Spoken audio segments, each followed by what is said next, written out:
चरबी वाढते तेव्हा आपणच त्याला फक्त लठ्ठपणा असं म्हणतो. आणि ही लठ्ठपणाची अनेक कारणं असतात. जसं वय आहे, लिंग आहे, अनुवंशिकता आहे, तसेच मानसिक ताणतणाव आहेत, हार्मोन्स आहेत. तर अशा अनेक कारणांमुळे जाडेपणा म्हणजे चरबी वाढते. म्हणजे चरबी वाढणं आणि वजन वाढणं याच्यामध्ये फरक आपण बोलू शकतो. तर तुम्ही या संदर्भात काय सांगाल डॉक्टर? जसं मी म्हटलं त्याप्रमाणे की जशी चरबी वाढली तरच आपण म्हणतो जाडेपणा वाढला. आणि याचं कारण आहे की चरबी जेव्हा वाढते तेव्हा अनेक आजारांना निमंत्रण दिलं जातं. पण वजन वाढलं म्हणजे फक्त चरबी वाढली असं नाहीये. नक्कीच डॉक्टर. आता एक प्रेक्षक जोडले गेलेत, आधी त्यांचा कॉल घेऊयात. त्यांचा प्रश्न काय आहे तो जाणून घेऊयात. अनिल आहेत पुण्याहून, तुमचा प्रश्न विचारता का? अनिल जी, तुमचा प्रश्न विचारा. हा हॅलो. हा बोला. माझं ना छातीच्या थोडंसं खाली आहे ना, असं लठ्ठपणासारखं वाटतं, पोट फुगतं माझं सकाळचं. बरं, तुमचं वय किती आहे? माझं वय 42 आहे. 42. हा. बरं, नक्कीच तुम्हाला आमचे डॉक्टर यावर काय उपाय करता येतील ते सांगतील. डॉक्टर काय सांगतात? आता त्यांनी म्हटलं की त्यांचं वय 42 आहे. म्हणजे 40 नंतर आपण बघतो की हळूहळू जाडेपणा किंवा चरबी वाढते आणि पुरुषांमध्ये विशेषतः ती पोटावरच वाढते. तर त्यामुळे आपण एक तपासायला हवं की त्यांच्या खाण्यापिण्याच्या सवयी काय आहेत, ते व्यायाम करतात का, आणि त्याचबरोबर कुठल्या हार्मोन्सचं काही असंतुलन आहे का, आणि अशा तऱ्हेने त्यांना ॲडवाइस करता येईल की चरबी कुठून आणि कशी कमी करावी. नक्कीच. पण आहार सुद्धा फार महत्त्वाचा आहे, आपण असं बोलू. तर आहाराविषयी तुम्ही थोडं सांगा.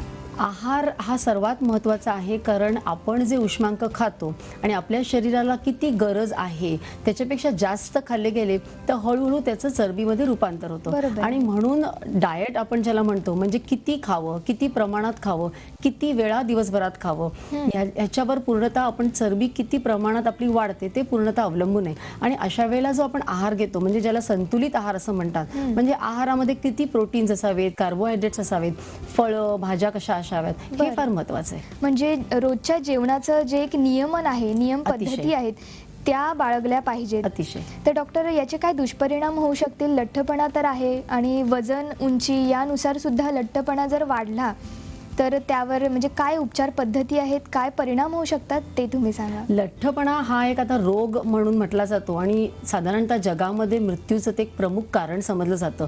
आता जवळजवळ 200 कोटी पुरुष आणि 300 कोटी स्त्रिया आज जगामध्ये लठ्ठ आहेत आणि ज्यांच्यामुळे निरनिराळे आजार होऊ शकतात. लठ्ठपणामुळे केवळ आयुष्य कमी होतं असं नाही, तर दीर्घकालीन अनारोग्य वाढतं. निरनिराळ्या प्रकारचे आजार म्हणजे हृदयरोग आहे किंवा diabetes, blood pressure, osteoarthritis, cancer, gallstone असे सर्व आजार होतात. आणि केवळ शारीरिक आजार नाही तर मानसिक आजार सुद्धा लठ्ठपणामुळे होतात. निद्रानाश होतो, मानसिक असंतुलन, अस्थैर्य होतं आणि त्याचबरोबर नैराश्य पण येतं. नक्कीच. म्हणजे नैराश्य सुद्धा येऊ शकतं लठ्ठपणामुळे. तर त्याचं काय कारण काय आहे डॉक्टर? आता बऱ्याचदा आपण बघतो की लठ्ठपणामुळे एक प्रकारचा बेढपणा येतो. बेढपणामुळे एक न्यूनगंड तयार होतो, आत्मविश्वास कमी होतो आणि एकाकीपणा वाटून त्यांना नैराश्य येतं. तर नैराश्य म्हणजे काय, तर मनाला आपल्या जी एक मरगळ आलेली असते किंवा उदासीनता आलेली असते, अशा वेळेला कुठल्या कामात रस लागत नाही किंवा भीती वाटते, चिंता वाटते आणि चिडचिड होते. अशा प्रकारचं जेव्हा होतं किंवा शारीरिक त्याचे परिणाम म्हणजे झोप लागत नाही, भूक लागत नाही, चिडचिड होऊन थकवा येतो, शारीरिक थकवा येतो. तर याचं कारण असं आहे की आपल्या शरीराला किंवा मनाला उत्साह देणारी काही रासायनिक द्रव्य असतात की ज्याला आनंदामाइड्स म्हणतात, म्हणजे आनंद देणारी आनंदामाइड्स. तर ही जी आनंदामाइड्स आणि सेरोटोनिन नावाची जी द्रव्य आहेत ती जर कमी झाली शरीरामध्ये तर नैराश्य येतं. तर ही कमी होण्याची कारणं अशी आहेत की बऱ्याचदा अनुवंशिकता असते, कुठला तरी गंभीर आजार झालेला असतो किंवा एखाद्या कुटुंबात कुठली घटना घडलेली असते, व्यसन असतं, काही औषधं असतात. तर अशा अनेक कारणामुळे नैराश्य येऊ शकतं. आणि जसं आपण म्हटलं तसं जाडेपणा आणि नैराश्य ह्याचा सुद्धा संबंध आहे. नक्कीच डॉक्टर, कारण लठ्ठपणा ही समस्या अगदी ज्वलंत आपल्याला म्हणता येईल. पुन्हा एक प्रेक्षक जोडले गेलेत, आधी त्यांचा कॉल घेऊयात आपण. माया राजपूत आहेत मलकापूरहून, तुमचा प्रश्न विचारा. नमस्कार मॅडम. नमस्कार. हा मॅडम, मला हे ना जीव घाबरल्यासारखं होते आणि सकाळी उठल्यानंतर असं थकवाही जाणवतो. बर, तुमचं वजन किती आहे तुम्ही सांगू शकाल का? 55-56 आहे मॅडम. बर, आणि उंची किती आहे? उंची 4 फूट 4 इंच. 4 फूट 4 इंच. हो. ओके. आता त्यांनी जे सांगितलं की त्यांचं वय मला वाटतं 55 आहे, म्हणजे ऑलरेडी त्यांना मेनोपॉज आलेला आहे, त्यांना जीव घाबरल्यासारखं वाटतं, शारीरिक आणि मानसिक थकवा, तर ही एक थोडीशी नैराश्याचीच लक्षणं आपण म्हटली पाहिजेत. आणि बऱ्याचदा असं दिसतं की जेव्हा नैराश्य आलेलं असतं तर ते बऱ्याचदा लठ्ठपणामुळे किंवा स्वतःची एक निगेटिव्ह बॉडी इमेज असते त्यामुळे आलेलं असतं. तर अशा वेळेला थोडंसं काही काय नैराश्य आहे, कसं वाटतं त्यांना आणि कोणत्या प्रकारे त्यांचे सेरोटोनिन लेवल्स आहेत ते बघितलं पाहिजे. त्याचबरोबर त्यांची ओबेसिटी सुद्धा चेक केली पाहिजे. नक्कीच डॉक्टर. पण जर नैराश्य आलंय लठ्ठपणामुळे तर घरच्या घरी आपण काय करू शकतो?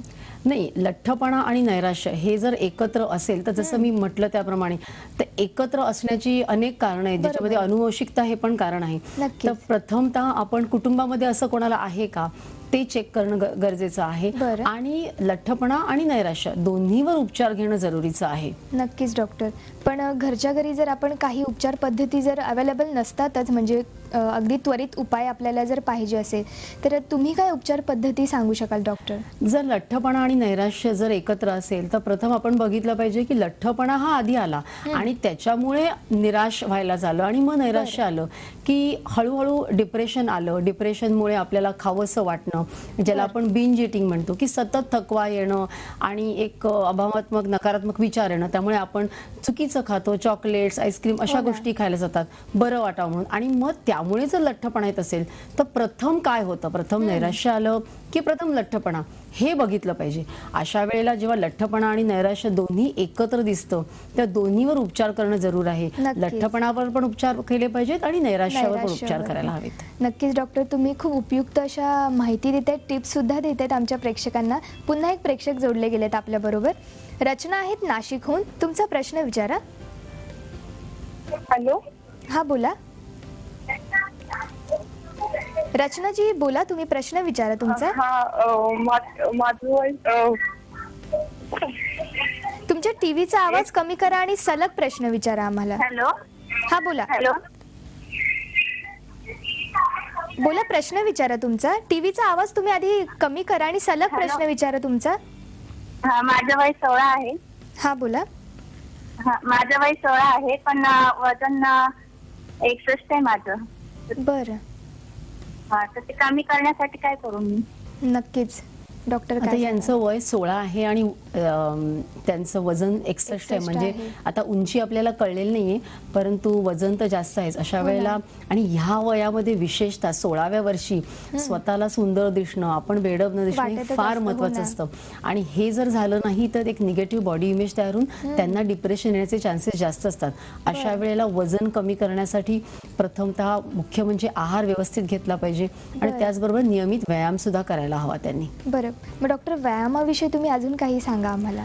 व्यायाम करणं अतिशय महत्वाचं आहे. म्हणजे केवळ तुमचा आहार आहे तो योग्य असला तरी सुद्धा व्यायाम हा अतिशय महत्वाचा आहे, कारण त्याच्यामुळे आपण फिट राहतो. म्हणजे हेल्थ आणि फिटनेसच्या दृष्टीने व्यायाम महत्वाचा आहे. त्याचबरोबर आपले जे स्नायू आहेत किंवा बोन्स आहेत हे हेल्दी होण्यासाठी व्यायाम केला, फ्लेक्झिबिलिटी शरीराची वाढवली तर ते शरीराच्या एकंदर तंदुरुस्तीच्या दृष्टीने खूप महत्वाचं आहे आणि आरोग्यपूर्ण पण आहे. बरोबर आहे डॉक्टर. आणि डॉक्टर, लठ्ठपणामुळे मानसिक आजार सुद्धा होऊ शकतात, तर तुम्ही याबद्दल काय सांगाल डॉक्टर? आता लठ्ठपणामुळे मी ज्याप्रमाणे म्हटलं त्या लठ्ठपणामुळे मानसिक आजार आणि विशेषतः नैराश्य येतं. त्याचं कारण आहे अनुवंशिकता. जवळजवळ 36 असे जीन्स आहेत की ज्या जीन्समुळे लठ्ठपणा आणि नैराश्य दोन्ही येतं. त्याचबरोबर हल्ली जी एक जीवनशैली झालेली आहे, म्हणजे वाढती स्पर्धा आहे, महत्वाकांक्षा आहे आणि जे धकाधकीचं जीवन आहे त्यामुळे मानसिक ताणतणाव आणि असंतुलन वाढलंय, अस्थिर वाढलेलं आहे. अशा वेळेला कुठेतरी स्वतःसाठी वेळ देणं आणि स्वतःकडे बघणं हे जमत नाही. योग्य तो आहार घ्यायला जमत नाही, व्यायाम करायला जमत नाही. अशा वेळेला स्वतःकडे लक्ष देऊन कुटुंबात वेळ घालवून जर आपण एक व्यवस्थित आपलं आयुष्य जर प्लॅन केलं आणि व्यवस्थित जर वजनावर आपलं जर कंट्रोल ठेवला आणि त्याचबरोबर थोडं नैराश्य येत नाही ना याकडे जरी लक्ष दिलं तरी खूप चांगलं होईल. नक्कीच डॉक्टर. पुन्हा एक प्रेक्षक जोडले गेले. अंकुश आहेत आपल्या बरोबर, तुमचा प्रश्न विचारा. अंकुश, तुमचा प्रश्न विचारा. संपर्क तुटलेला आहे डॉक्टर, पण आपण आपली चर्चा अशीच सुरू ठेवूयात. काय सांगाल तुम्ही? मानसिक परिणामाबद्दल सांगत होता, काय सांगाल? जेव्हा लठ्ठपणा, मी जसं म्हटलं त्याप्रमाणे, जेव्हा लठ्ठपणामुळे जसे मानसिक परिणाम येतात, म्हणजे निद्रानाश होतो किंवा नैराश्य येतं, तर अशा वेळेला बऱ्याचदा असं बघितलं जातं की काही हार्मोन्सची डेफिशियन्सी असते, म्हणजे व्हिटॅमिन डी किंवा थायरॉइड. बरं. त्याचबरोबर हायपोथॅलॅमस आणि पिट्युटरी या ज्या ग्रंथी असतात त्याचा जो स्त्राव असतो तो व्यवस्थित होत नाही आणि त्यामुळे हे दोन्ही एकत्र उद्भवतात. तेव्हा जेव्हा आपण उपचार करतो बरं. नैराश्यावर आणि लठ्ठपणावर, तेव्हा ह्या दोन्ही त्याच्यावर उपचार करणं अतिशय जरुरी आहे आणि मग हे जेव्हा उपचार होतात तेव्हा हळूहळू इम्प्रूव्हमेंट व्हायला लागते. नक्कीच डॉक्टर, तुम्ही एक शोधनिबंध केलेला स्थूलत्व आणि नैराश्य, आणि हा निबंध होता युरोपियन काँग्रेस ऑन ओबेसिटी 2013. तर याबद्दल आम्हाला सांगा. हा एक शोधनिबंध केलेला होता ज्याच्यामध्ये आम्ही 500 लठ्ठ स्त्रिया आणि 500 लठ्ठ पुरुष, बरं. तर ह्यांच्यावर आम्ही एक स्टडी केला की ज्याच्यामध्ये त्यांची लठ्ठता कशी आहे, त्यांची चरबी किती आहे, त्यांचं वजन किती आहे, बरं. असं सर्व एक स्टडी केला. आणि त्याचबरोबर त्यांच्यामध्ये मानसिक नैराश्य आहे का, म्हणजे चिडचिड होते का, थकवा येतो का, शारीरिक काही दुखणी आहेत का, हा अभ्यास केला. तेव्हा असं दिसलं की साधारण 63% स्त्रियांमध्ये, म्हणजे ज्या लठ्ठ आहेत, बरं. नैराश्य आहे, परंतु पुरुषांमध्ये मात्र हे प्रमाण 30% एवढंच दिसलं. अच्छा. तर जगामध्ये असं संशोधन झालेलं आहे की जेव्हा एखादी लठ्ठ स्त्री आणि लठ्ठ पुरुष यांच्याकडे आपण बघतो, बरं. तेव्हा लठ्ठ स्त्री हिला नैराश्य येण्याची शक्यता जवळजवळ 36 पट असते, परंतु हेच जर तो लठ्ठ पुरुष असेल तर त्याला नैराश्य येण्याची शक्यता फक्त 2 पटीने जास्त असते. तर अशा तऱ्हेने स्त्रियांमध्ये नैराश्य हे जास्त प्रमाणात येतं. नक्कीच. आणि स्त्रिया आपण बघतोच आहे की काम करण्यात पण अव्वल आहेत आणि त्यांनाच त्रास खूप होतो, भले कोणतेही आजार असो. नक्कीच आपण याविषयी चर्चा करू डॉक्टर. आरोग्यम धनसंपदामध्ये आज आपण लठ्ठपणा आणि नैराश्य याविषयी चर्चा करतोय. डॉक्टरांना थेट संपर्क साधायचा असेल तर आमच्या टीव्ही स्क्रीनवर त्यांची वेबसाईट आणि टोल फ्री नंबर तुम्ही पाहू शकता. लठ्ठपणा आणि नैराश्य याविषयी तुमचेही काही प्रश्न असतील तर तुम्ही आम्हाला 9619222999 या क्रमांकावर संपर्क करू शकता. आता वेळ झाली एका ब्रेकची. कुठेही जाऊ नका, बघत रहा आरोग्यम धनसंपदा.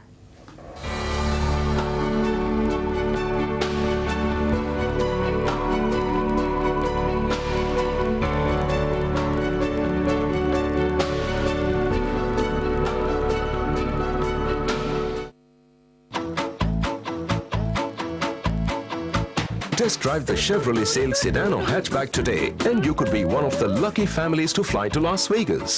Rush now, Vegas is waiting. Assured gifts on every test drive. Terms and conditions apply. नको नको नको ए पहा, एक हाताचं अंतर ठेवा. तुम्ही नाही रे, पहिलं बोलतोय कोणाला, लागतंय कोणाला. मी बचत करत आहे एका उज्ज्वल विश्वासाठी. मी बचत करत आहे बिझनेस एक्सपेन्शन साठी. मी बचत करत आहे वेकेशन साठी. मी बचत करत आहे संपूर्ण प्लॅनेट साठी. SSK LED लाईट्स वापरत असाल तर फक्त 1/3 विजेचा खर्च CFL च्या तुलनेत. तर ते ऑन करा आणि सुरू करा बचत. SSK LED lights. Light years ahead.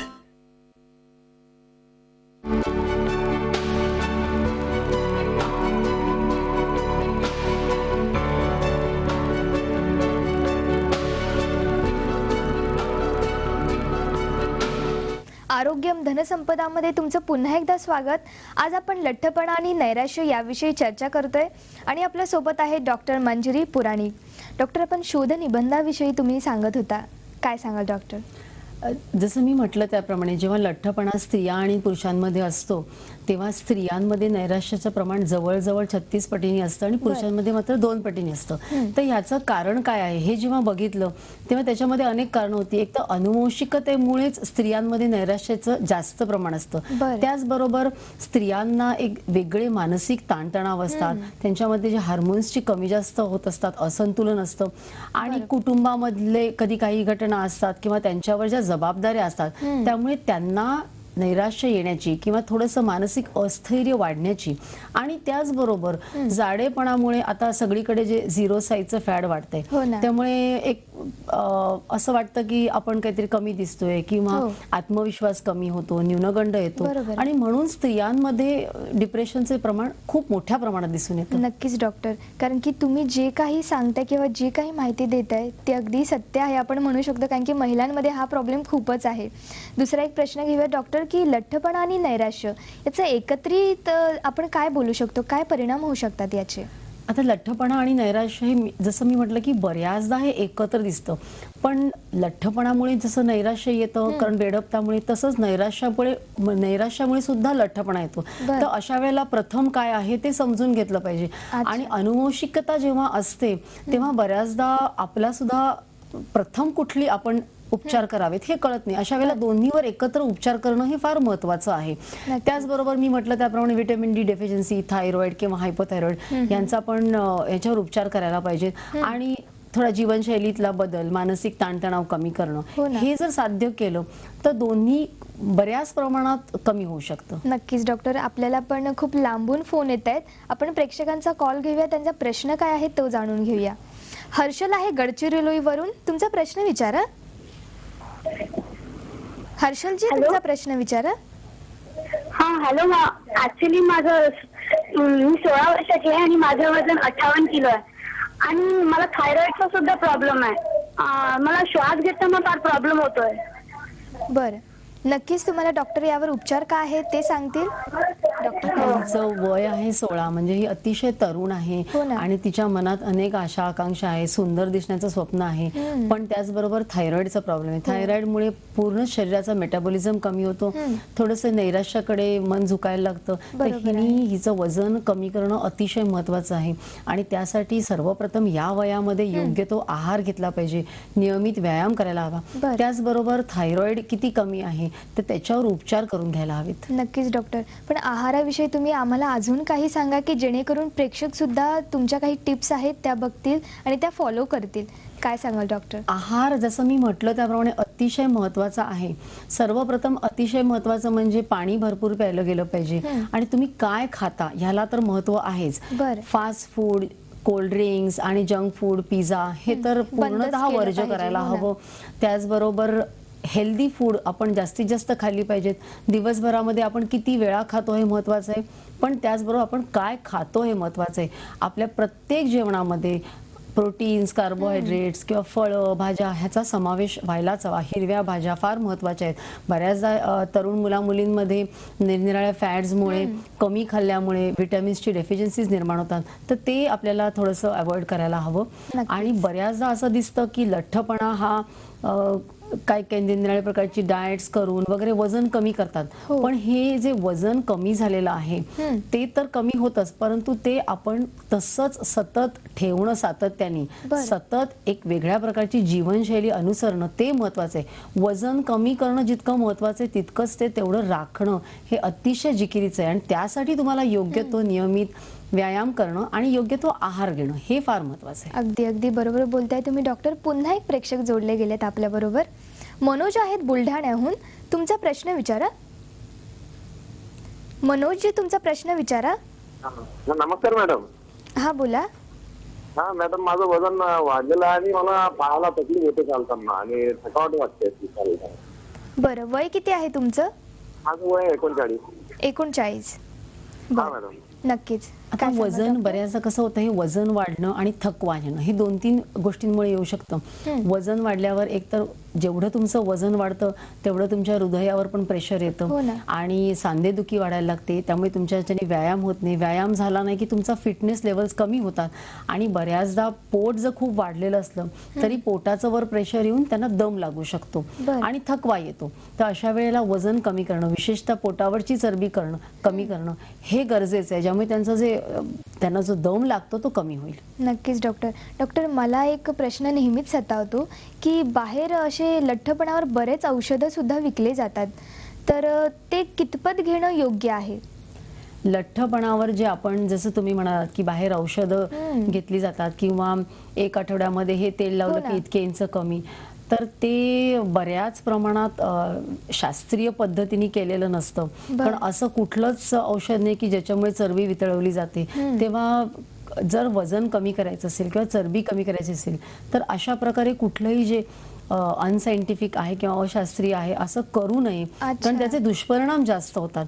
तर जे आपल्याला माहीत आहे की ज्यामुळे आपला लठ्ठपणा कमी होणार आहे, वजन कमी होणार आहे, अशा पद्धतीने जावं की ज्यामुळे आपली आरोग्य सुधारेल आणि नुसती चरबीच्या मागे लागण्यापेक्षा आरोग्य सुधारलं गेलं पाहिजे. नक्कीच डॉक्टर, एक सुडोळ शरीर हे सर्वांनाच हवं असतं. तर त्यासाठी आपण काय कोणत्या उपचार पद्धती किंवा मग काय उपाय करू शकतो आपण, ते तुम्ही सांगा. आता जसं मी म्हटलं त्याप्रमाणे एक 5 पद्धती आहेत की ज्याच्यामध्ये पहिलं म्हणजे आपण वजन कमी करायचं. हे वजन कमी करण्यासाठी योग्य तो आहार आणि व्यायाम घ्यायला हवा. आणि दुसरं म्हणजे चरबी कमी करायची. कधी कधी वजन आपलं आटोक्यात असतं पण काही ठिकाणी शरीरावर अतिरिक्त चरबी साठलेली असते. म्हणजे स्त्रियांमध्ये पोटावर असते, मांड्यांवर असते, नितंबांवर असते आणि पुरुषांमध्ये कमरेचा घेर वाढलेला असतो. इव्हन गरोदरपणी सुद्धा राहून जातं, ओटीपोट. तेच म्हणजे वजन तर वाढतंच, पोटावरची चरबी वाढते आणि दुसरं तिसरं महत्वाचं म्हणजे बऱ्याचदा पोट ओघळतं किंवा दंड किंवा मांड्या ह्याच्यावरची जी त्वचा असते ती जी असते ती ओघळलेली असते. तर ती आपल्याला पूर्ववत घट्ट करून ती आक्रसायला लागते. काही ठिकाणी ज्याला आपण सेल्युलाइट म्हणतो, म्हणजे अतिशय चिकट आणि असं घट्ट अशी चरबी आतमध्ये चिकटलेली असते आणि त्यामुळे जी त्वचा असते ती विचित्र दिसायला लागली असते. अशा वेळेला त्या सेल्युलाइटवर पण आपल्याला उपचार करावे. आणि सर्वात महत्वाचं म्हणजे एक जीवनशैली जी आहे ती आपली बदलली पाहिजे, ज्यामुळे वजन आणि जी कमी झालेली चरबी ती तशीच कायम राहील. त्यामुळे जीवनशैलीतील बदल हा सुद्धा तितकाच महत्त्वाचा आहे. नक्कीच डॉक्टर, जीवनशैली तर बदलली आहे आणि ऑफिसचं रोजचं काम, ही दगदग, याच्यापासून तर कोणाची सुटका नाहीच आहे डॉक्टर.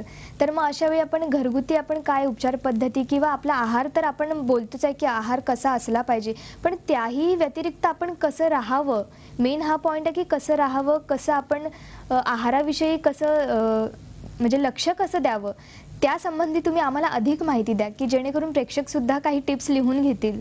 आता लठ्ठपणा हा फक्त कधी कधी असं होतं की कुटुंबातल्या सगळ्यांनाच लठ्ठपणा असतो. म्हणजे पूर्णतः कुटुंबातील खाण्यापिण्याच्या सवयी ज्या आहेत तर त्या बदलल्या गेल्या पाहिजेत. आणि स्त्रीनी विशेषतः ही मुलांमध्ये आणि सर्व घरातील मंडळींमध्ये ही जी आवड आहे किंवा सवय आहे खाण्यापिण्याची व्यवस्थित आणि व्यायामाची ती लावली गेली पाहिजे. आणि त्याचबरोबर कुटुंबांनी एकत्र बसून वेळ घालवणं, म्हणजे मानसिक जे ताणतणाव आहेत ते कमी गेले पाहिजे. म्हणजे नैराश्य आणि लठ्ठपणा दोन्हींवर अशा प्रकारे कुटुंबामध्ये जर आपण म्हटलं तर हे अशा प्रकारे होऊ शकतं. नक्कीच डॉक्टर, आजचा आपला विषय इतका गंभीर पण म्हणू शकत नाही, पण इतकं अधिक प्रमाण होत चाललंय याचं आणि आपल्याला प्रेक्षकांचे पण खूप फोन कॉल्स येत आहेत. पुन्हा एक प्रेक्षक जोडले गेलेत, त्यांचा कॉल घेऊयात आपण. विशाखा आहेत नाशिकहून, तुमचा प्रश्न विचारा. हॅलो. हा बोला. हॅलो, नमस्कार मंजिरी मॅडम. नमस्कार मॅडम, मला हॅलो. हा बोला, तुमचा प्रश्न विचारा. हा मॅडम, मला असं विचारायचं होतं, माझ्या बहिणीबद्दल विचारायचं होतं. तर ती आता सध्या 31 वर्षाची आहे आणि खूप जाड आहे ती. तर ती म्हणजे डिप्रेशन मध्ये पण आहे खूप सध्या. तर त्याविषयी विचारायचं होतं, काही होईल का त्याच्याने? नक्कीच. वजन किती आहे तुम्ही सांगू शकाल का? वजन मॅडम तरी 80 पर्यंत आहे. बरं. आणि वय किती बोललात तुम्ही? वय 30 वय आहे माझं. बरं. उंची किती आहे? उंची 5'2" वगैरे. बरं, नक्कीच. डॉक्टर काय सांगा? आता यांच्या बहिणीसाठी ते म्हणतात की 5'2" उंची आणि जवळजवळ 80 किलो वजन आहे आणि ती डिप्रेशन मध्ये आहे. तर अशा वेळेला तिचं वजन कमी करणं फार महत्वाचं आहे. वजन कमी करण्यासाठी प्रथम आपण काय करतो की तिचं पूर्ण अनालिसिस करतो की तिचं वजन किती आहे, पाण्याचं कंटेंट किती आहे, चरबी किती आहे आणि अशा तऱ्हेने ती चरबी कुठे आहे. ती डिप्रेशन मध्ये आहे याचा अर्थ ती चरबी जास्ती करून एखाद्या ठिकाणी साचली असेल, ज्यामुळे बेढपणा असेल. अशा वेळेला एकाच वेळेला लठ्ठपणावर पण उपचार करायला लागतील. त्याचबरोबर डिप्रेशन मध्ये आहे म्हणजे एखाद्या मानसोपचार तज्ञाकडे जाऊन तिच्यासाठी ती आपल्याला अँटी डिप्रेसंट चालू करायला लागतील आणि त्याचबरोबर काउन्सिलिंग किंवा समुपदेशन ते पण करायला लागेल. अशा तऱ्हेने दोन्हीची ट्रीटमेंट एकाच वेळेला चालू करायला लागेल. नक्कीच डॉक्टर, तुम्ही इथे आलात आणि खूप उपयुक्त अशा टिप्स आणि माहिती तुम्ही सांगितली आणि याचा लाभ नक्कीच प्रेक्षकांनी घेतला असेल, त्याबद्दल थँक्यू सो मच. आरोग्यम धनसंपदामध्ये आज आपण इथेच थांबूया. उद्याच्या भागात एका नवीन विषयासह पुन्हा भेटू. तोपर्यंत नमस्कार.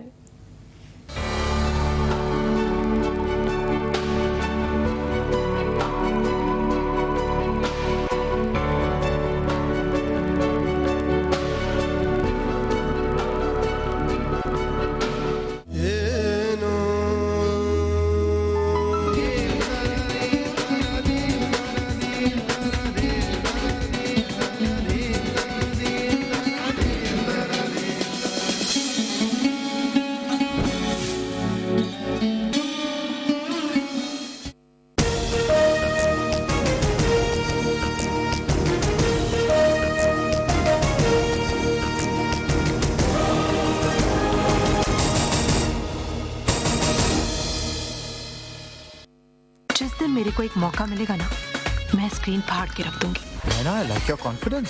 सिर्फ कॉन्फिडेंस, बाकी सामान भी लाइक करने वाला है मेरे pass. Headlight, bumper, face colour, lips.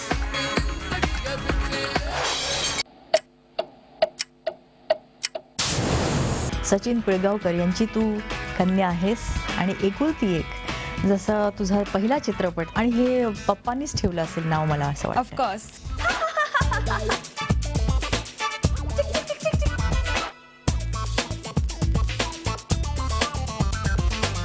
एक चित्रपट आम्ही बनवतोय हे एवढी मोठी भावना तेव्हा नव्हती. बेटा श्रिया पिळगावकरला स्वीट होम मध्ये 26 मे रविवारी दुपारी 2 वाजता.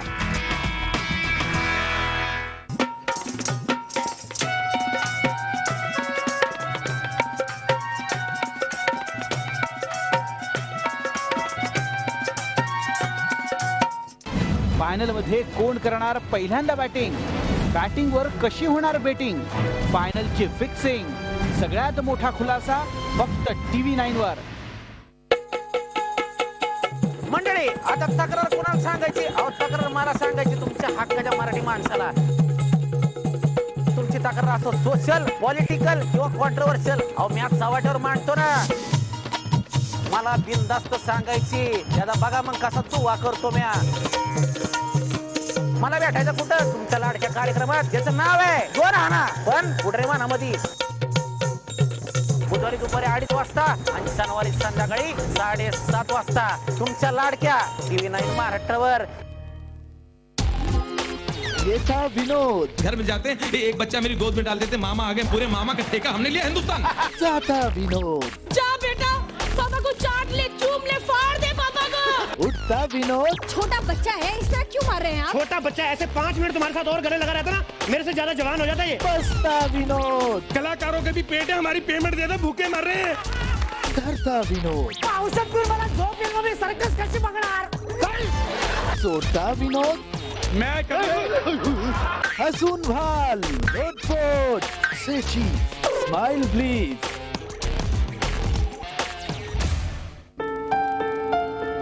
चेहरे काहीसे ओळखीचे, काही अनोळखी.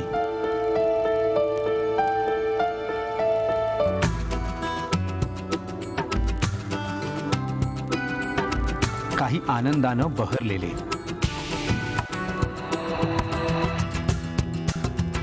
काही दुःखानं भरलेले. ह्या प्रत्येक चेहऱ्याची एक गोष्ट आहे. या प्रत्येक चेहऱ्याचा एक आवाज आहे. या प्रत्येक आवाजात आम्ही आहोत तुमच्या सोबत. TV9 कथा सामान्यांची.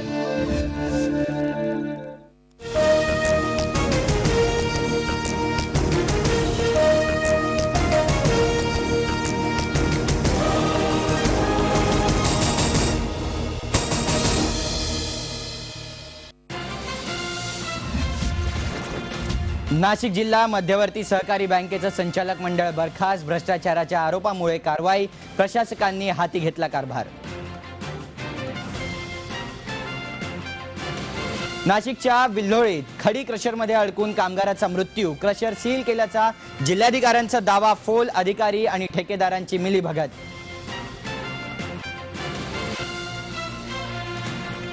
स्पॉट फिक्सिंग प्रकरणी गुरुनाथ मय्यप्पनची उद्या मुंबईत चौकशी. मुंबई क्राईम ब्रांचनं मय्यप्पनला बजावलं समन्स.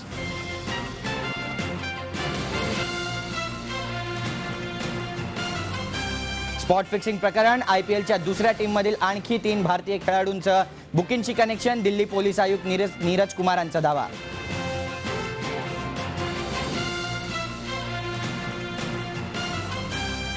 लोकसभा निवडणुकीपूर्व सर्व्हेची राष्ट्रवादीनं घेतली दखल आणि LBTच्या मुद्द्यांवरून आघाडीत कोणतेही मतभेद नसल्याचा मुख्यमंत्र्यांचा निर्वाळा.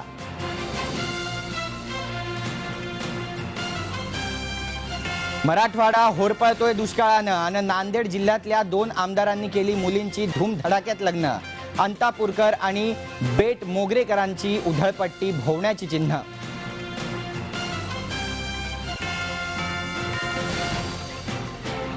देशभरात वाढले पेट्रोल आणि डिझेलचे दर. पुण्यात पेट्रोलचा दर 71 रुपये 40 पैसे तर डिझेलचा दर 57 रुपये 80 पैसे.